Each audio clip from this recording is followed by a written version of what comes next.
Well, it's been a few months YouTube and we finally have some progress on the kitchen renovation. The main thing we needed to do was start knocking out the downstairs toilet, mainly because we were going to be without a kitchen for a good few months with the amount of works going on, so we needed the plumbing and the drainage from the downstairs bathroom to use for our new temporary kitchen, which meant knocking out a very solid brick wall with bricks that are very, very old and not the same as new build standards.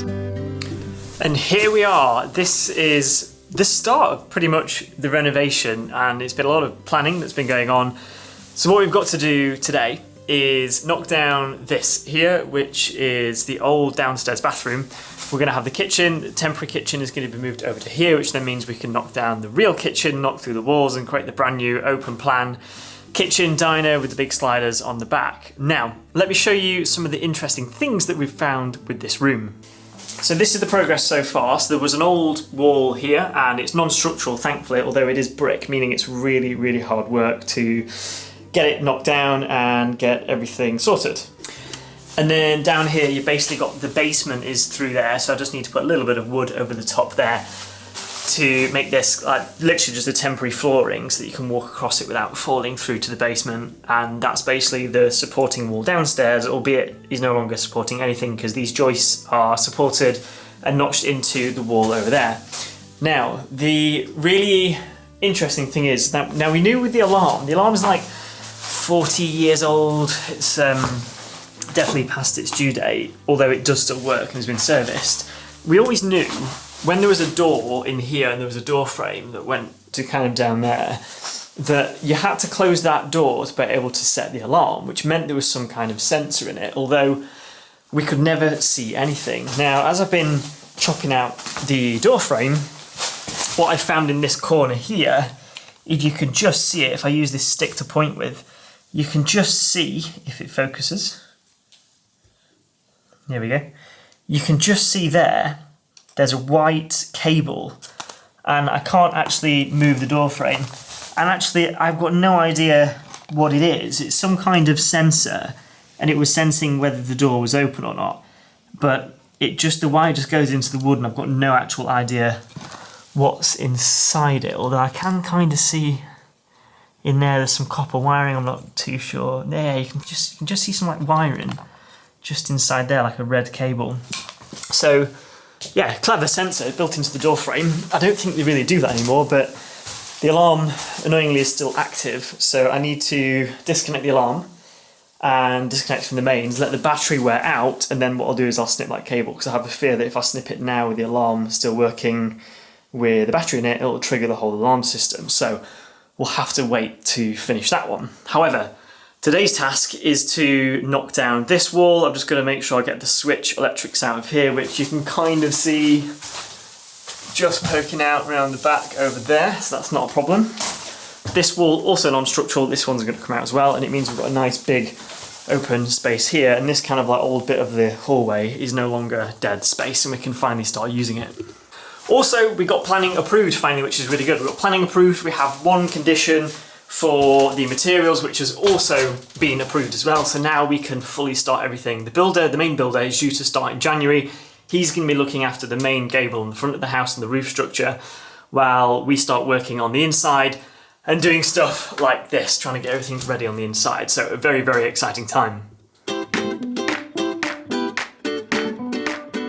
And you know what? It's the messy jobs that you have to enjoy the most. Sometimes it can be really, really mundane or repetitive or just hard work when it's dusty, it's sweaty, it's hard work, and you're just literally knocking bricks down. It can be quite fun. If you need to let off some rage or some steam, then I highly recommend it. But as you can see here, I had the STS drill trying to chip away at every single brick because they are absolutely solid.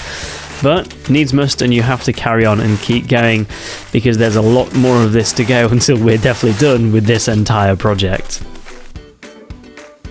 I have actually definitely found a new appreciation for hoovering and cleaning up, because when you have a really messy job like this, by the time you're done, you've swept up, you've cleaned, it's really nice. So now we'd sorted out the temporary bathroom and plumbing downstairs, it meant ripping out the old 40-year-old kitchen, which again was another very dusty, messy job. The wall had about 5 centimetres of plaster on either side, so I'd almost doubled the size of the whole kitchen, literally just by taking off 3 layers of tiles and the 3 ceilings on top, and it left a massive mess. But you know what? Taking a house like this completely back to brick means that you can truly find any problems, fix any issues, and really do it right from the start, including finding a hidden door to the basement in the middle of the wall. The ceiling was also a massive nightmare, so there were 3 ceilings in total. This is the original boarded and plastered ceiling, which had loads of cracks over it.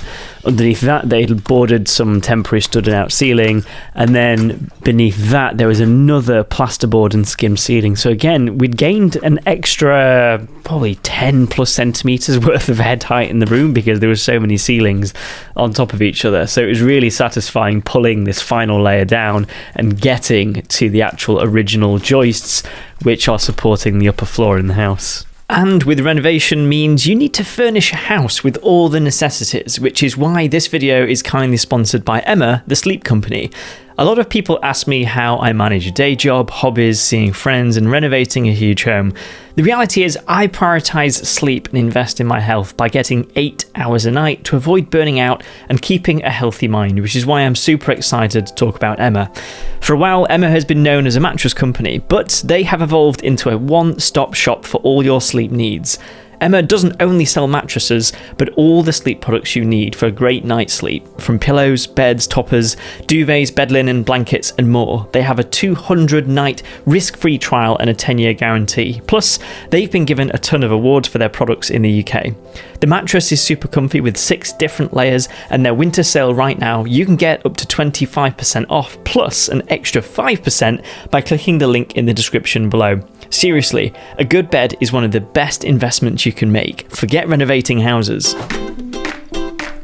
Even though it probably took about 2 weeks working late into the evenings trying to hack away at all of that old plaster and tiles and multiple ceilings, it was really satisfying to get back down to the original brick layer.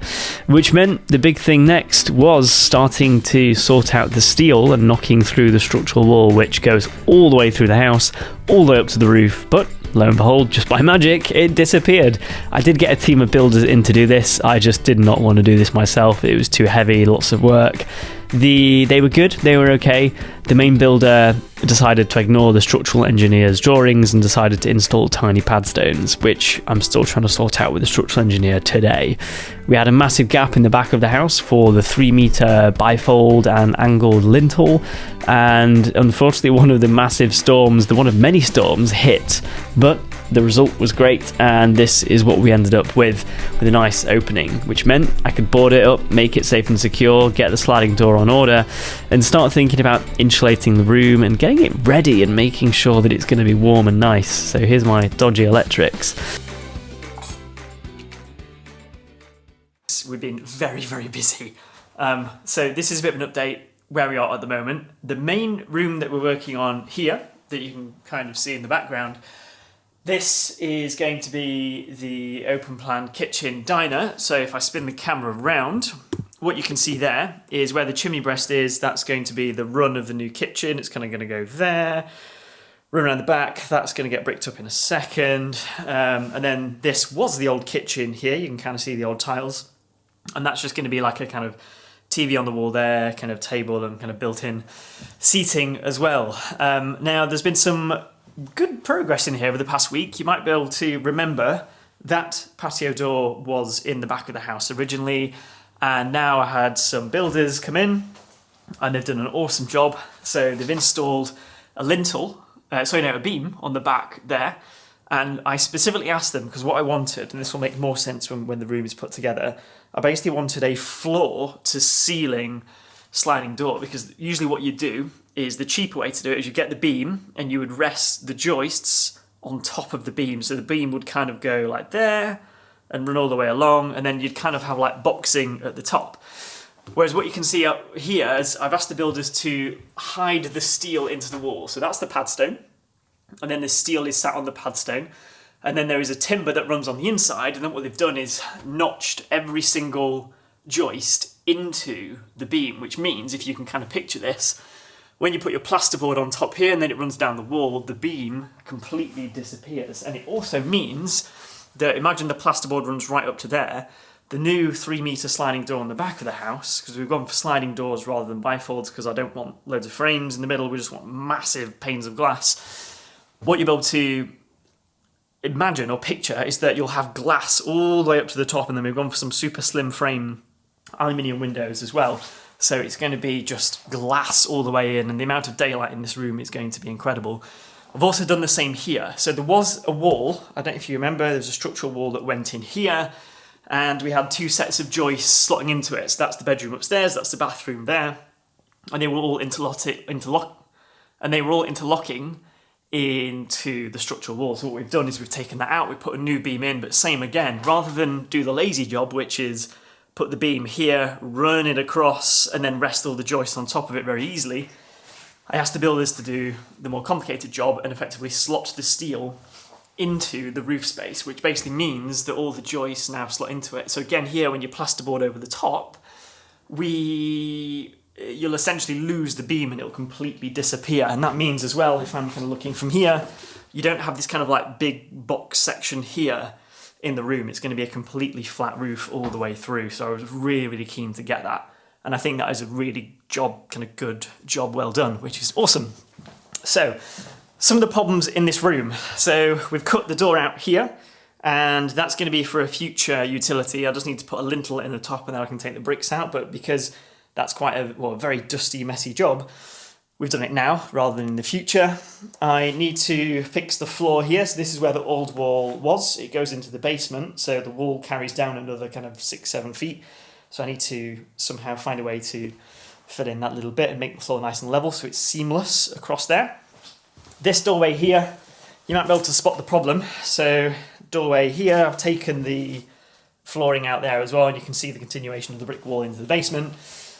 You can see here that the steel runs to there, and the padstone runs to about there, and it's on this kind of slither of wall here. So at the moment we have a wooden lintel, so that's going to come out, and I'm going to spend a few evenings kind of bricking all of this up, and you can see through there we've just got the new kitchen waiting to be fitted as well.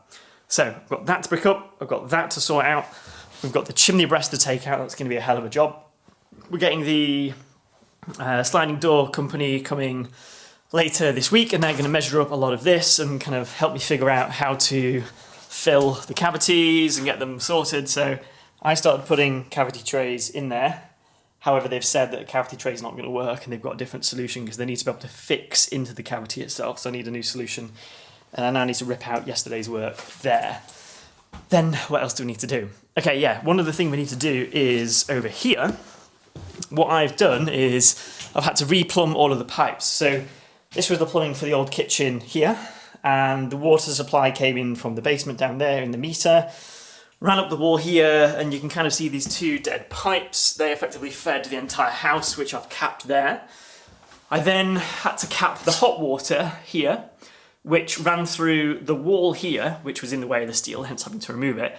And it ran all the way along that length of the wall, all the way through the next room to feed a bathroom, an old bathroom on the other side of the house. So I chopped all of that out, rerouted the hot water through the basement, capped it off there. That feeds a toilet, that feeds a sink, and then these are the current 2 temporary feeds that we've got. So that's basically the cold water in and hot water out from the boiler on the other side of the hidden door that I kind of knew was there because that was the old entrance to the basement, which is probably going to need bricking up at some point because it is a structural wall and there's just a small timber lintel above it, so that's another job to do as well.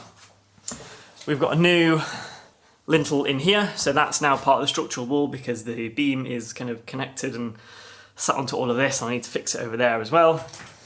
And then slowly I need to start putting the room back together, be able to rip all the tiles off the floor, make sure that's out and fix all the floor beneath it as well. And then at that point, new subfloor I think is going to go in. We'll then be able to start plasterboarding, insulating the room, getting all the first fix electrics as well. Then I can start fitting the kitchen. Then we can start looking at putting the room back together. So there's going to be quite a lot more work to do, but we are making good progress so far.